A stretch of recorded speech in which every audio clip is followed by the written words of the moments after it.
నీకు మీ పెద్దన్నంటేనే ఎక్కువ ఇష్టమా? ఇష్టమంటే రెస్పెక్ట్.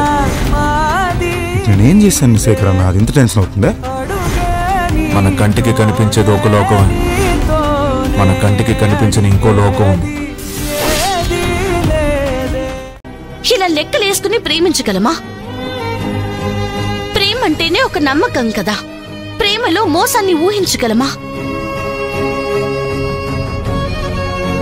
అది ఎదురైనప్పుడు కృంగిపోవడం, కుమిలిపోవడం తప్ప ఇంకేం చేయగలం? అందుకే ఇంకెవర్ని నమ్మకూడదని ఫిక్స్ అయ్యి ఒకడి వల్ల మగాళ్ళంతా 420 గాలే అని భ్రమలో ఉండిపోయాను. అలాంటి నన్ను కదిలించినవాడు సుందరం. ప్రేమంటే ఇది అని తెలిసేలా చేసినవాడు సుందరం. భార్యని పిచ్చిగా ప్రేమించే గొప్ప మనసున్నవాడు సుందరం. నువ్వే అంటున్నావు కదా తన భార్యని పిచ్చిగా ప్రేమిస్తున్నాడు అని. అంతలా ప్రేమించే అమ్మాయిని సుందరానికి దూరం చేస్తే నీకతని ప్రేమ ఎలా దక్కుతుంది? ఈశ్వరిని, సుందరాన్ని నేను వేరు చేయడం కాదు.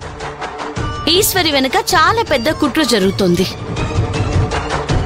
అవేమీ తెలియని వాళ్ళ అత్తగారు తనని హంతకురాలనుకొని తనని ఇంట్లో నుంచి పంపించేసి సుందరానికి వేరే పెళ్లి చేయాలని కూడా ఆలోచిస్తున్నారు. ఆ వేరే అమ్మాయి ఎవరో ఎందుకు కావాలి? నేనే ఎందుకు కాకూడదు? ఓహో, వాళ్ళమ్మ ఈశ్వరిని వద్దని పంపించేస్తే తనని మర్చిపోయి నీతో సుందరం సంతోషంగా ఉండగలడని నువ్వనుకుంటున్నావా? ప్రేమకి మందు ప్రేమే అంటారు. రాజీవ్ దగ్గర కోల్పోయిన ప్రేమ సుందరంలో దొరుకుతుందని నేనెలా ఆశపడుతున్నానో